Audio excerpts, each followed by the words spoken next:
베드로전서 1장. 메시아 예수께 사도로 임명받은 나 베드로는 사방에 흩어져 나그네 삶을 살아가는 이들에게 이 편지를 씁니다. 나는 여러분 가운데 한 사람도 그리워하지 않은 적이 없고 한 사람도 잊은 적이 없습니다. 아버지, 하나님 아버지께서 여러분 각자를 눈여겨보시고 성령의 역사로 말미암아 예수의 희생을 통해 여러분을 순종하는 사람이 되게 하기로 작정하셨습니다. 하나님께서 주시는 온갖 좋은 것이 여러분의 것이 되기를 바랍니다. 새 생명, 우리 안에 계신 하나님은 얼마나 놀라운 분이신지요. 우리 주 예수 아버지 하나님을 모신 우리는 얼마나 복된 사람들인지요. 예수께서 죽은 자들 가운데서 다시 살아나심으로 우리는 전혀 새로운 생명을 받았고 가장 중요한 삶의 목적을 얻게 되었습니다. 또한 하늘에 간직된 미래까지 보장받았습니다. 그 미래가 이제 시작되고 있습니다. 하나님께서는 우리와 그 미래를 꼼꼼히 살피고 계십니다. 여러분이 온전하게 치유된 생명을 얻게 될 그날이 다가오고 있습니다. 나는 이것으로 말미암아 여러분이 얼마나 기뻐할지 알고 있습니다. 얼마 동안은 여러분이 온갖 힘든 일을 참고 견뎌야 하겠지만 말입니다.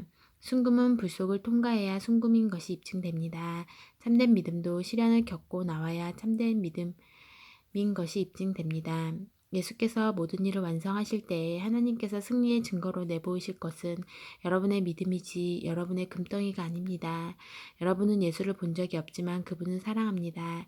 지금도 그분을 볼 수 없지만 그분을 신뢰하며 기뻐 찬송합니다. 믿음을 잘 지켜왔으니 이제 여러분은 손꼽아 기다리던 완전한 구원을 얻게 될 것입니다. 이 구원이 다가오고 있음을 우리에게 일러준 예언자들은 하나님이 예비하시고 계신 생명의 선물에 대해 많은 질문을 던졌습니다. 메시아의 영이 그들에게 그 선물에 대해 알려주셨습니다. 그 선물은 메시아께서 고난을 받으시고 그 후에 영광을 받으시리라는 것이었습니다. 예언자들은 그런 일이 누구에게 또 언제 일어날지 알고 싶어 그분께 부르짖었습니다. 예언자들이 들은 것은 모두 여러분을 섬기기 위한 것이었습니다. 여러분은 하늘의 지시에 따라 성령을 통해 저 예언자들의 메시지가 성취되었단 말을 직접 들은 사람들입니다. 여러분이 얼마나 복된 사람인지 아시겠습니까? 천사들도 이런 복을 누릴 기회를 조금이라도 얻고 싶어 했을 것입니다. 하나님의 생명으로 빚어진 생활 방식, 그러니 마음을 단단히 먹고 정신을 바짝 차려서 예수께서 오실 때 여러분의 선물을 받을 수 있도록 철저히 준비하십시오. 전에 하고 싶은 대로만 하던 악한 습관에 다시 빠져들지 않게 하십시오. 그때는 여러분이 더 나은 것을 알지 못했으나 이제는 알고 있습니다. 순종하는 자녀가 되었으니 여러분은 하나님의 생명으로 빚어진 생활 방식을 따라 거룩함으로 빛나는 힘찬 삶을 살아가십시오. 하나님께서 내가 거룩하니 너희도 거룩하여라 하고 말씀하셨습니다. 여러분이 하나님께 도움을 구하면 그분께서 도와주십니다. 하나님은 그토록 자애로운 아버지이십니다. 그러나 잊지 마십시오. 그분은 책임을 다하는 아버지도 되시기에 여러분이 단정치 못한 삶을 살도록 내버려 두지 않으십니다. 여러분의 삶은 하나님을 깊이 의식하면서 나아가야 하는 여정입니다. 하나님께서는 여러분이 전에 몸담고 살았던 막다른 삶, 아무 생각 없이 살아온 그 삶에서 여러분을 건져내기 위해 큰 값을 치르셨습니다. 여러분도 알다시피 하나님께서는 그리스도의 거룩한 피를 지불하셨습니다. 그리스도께서 흠없는 희생양처럼 죽으셨습니다. 이것은 느닷없이 일어난 일이 아니었습니다.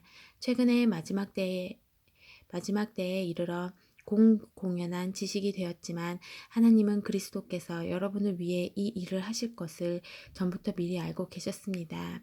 여러분이 하나님을 믿게 된 것, 하나님 안에 미래가 있음을 알게 된 것은 메시아의 희생으로 말미암은 것입니다. 하나님께서는 메시아를 죽은 자들 가운데 살리시고 영광스럽게 하셨습니다.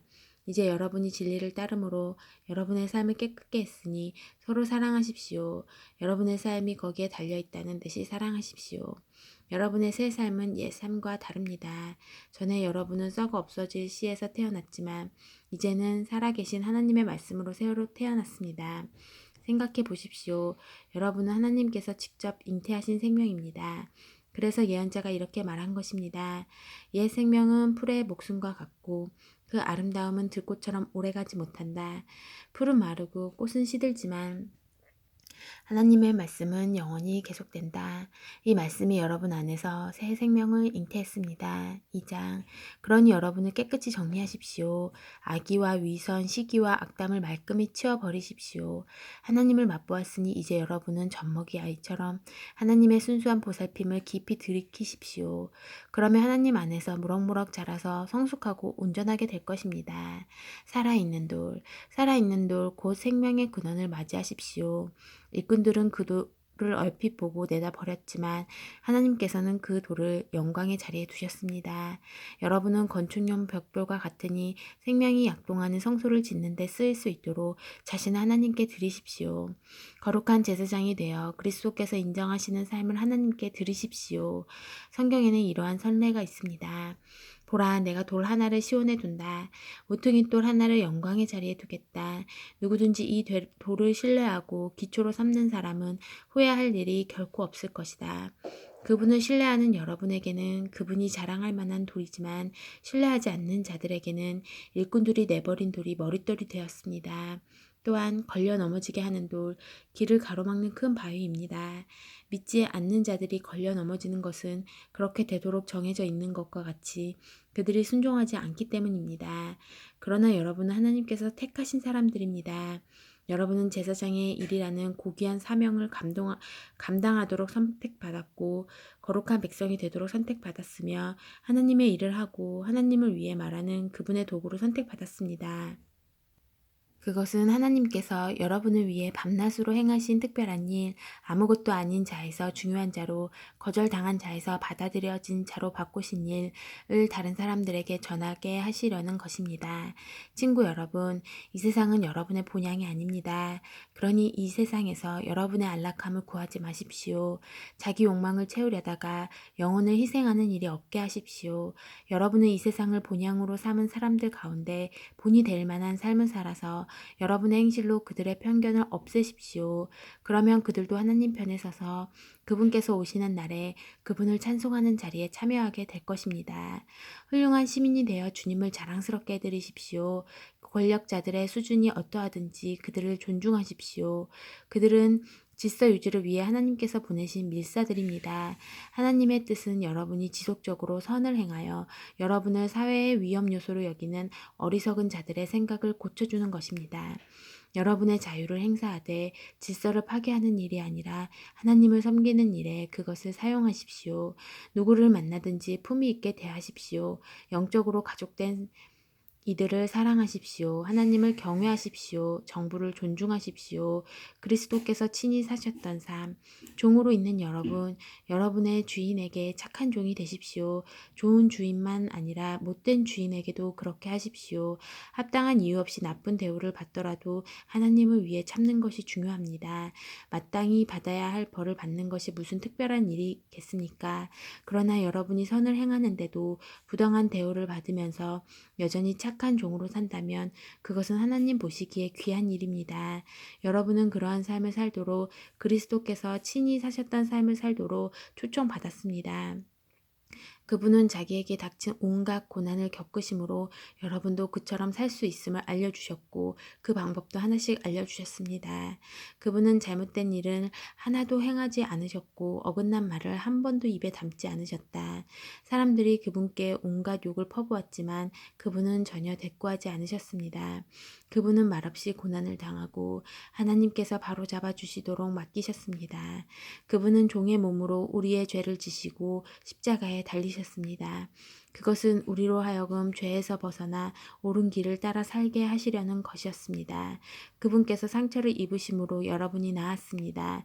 전에 여러분은 자신이 누구이며 어디로 가고 있는지 알지 못하는 길 잃은 양이었습니다. 그러나 이제는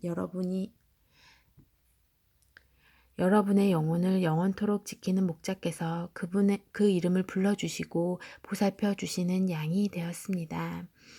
3장 내면의 아름다움을 개발하십시오. 아내 여러분께 권합니다.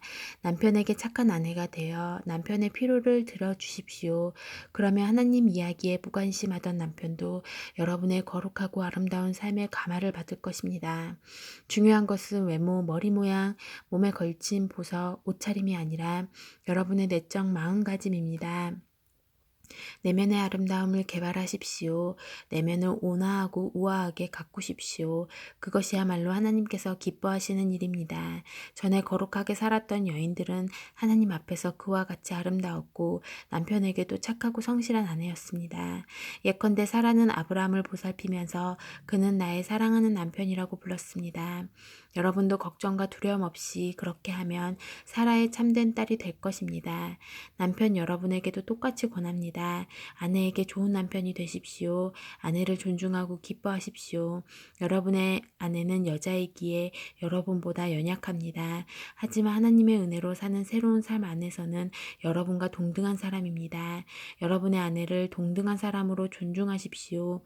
그래야 여러분의 기도가 막히지 않을 것입니다. 선을 행하다 고난을 받을 때 요약해서 말합니다. 친절하고 인정 많고 사랑하고 자비로우며 겸손한 사람이 되십시오.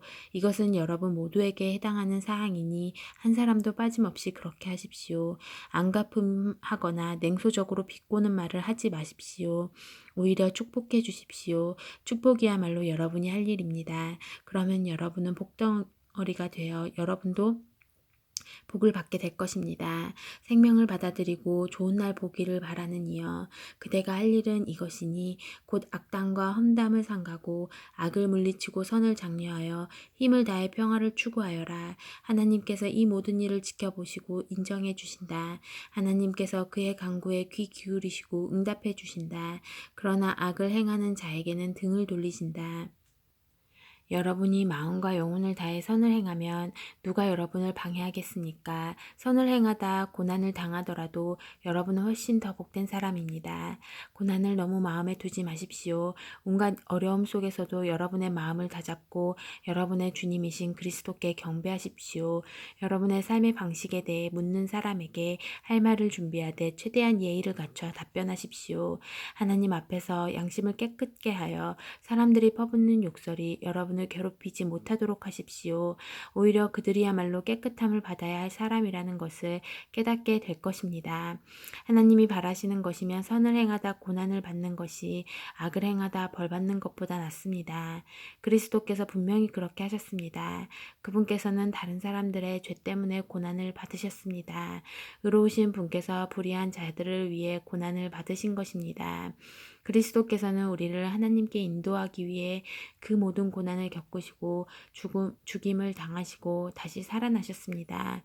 그분께서는 전의 말씀을 귀 기울여 듣지 않아 심판을 받고 감옥에 갇힌 세대들을 찾아가서 하나님의 구원을 선포하셨습니다. 여러분도 알다시피 노아가 배를 건조하던 기간 내내 참고 기다리셨습니다. 그러나 물에 의해 물로부터 구원받은 사람은 고작 몇 명, 정확하게는 8명 뿐이었습니다. 세례 받을 때 물이 여러분에게 그와 같은 일을 합니다. 그 물은 여러분의 살갗에 묻은 더러움을 씻어주는 것이 아니라 예수의 부활을 힘입어 깨끗해진 양심을 갖게 된 여러분을 하나님 앞에 세우는 물입니다. 예수께서는 천사에서 권세에 이르기까지 만물과 모든 이들에 대한 최종 결정권을 쥐고 계신 분입니다. 그분은 하나님 오른편에 계시면서 그분이 말씀하신 것을 이루십니다. 아멘.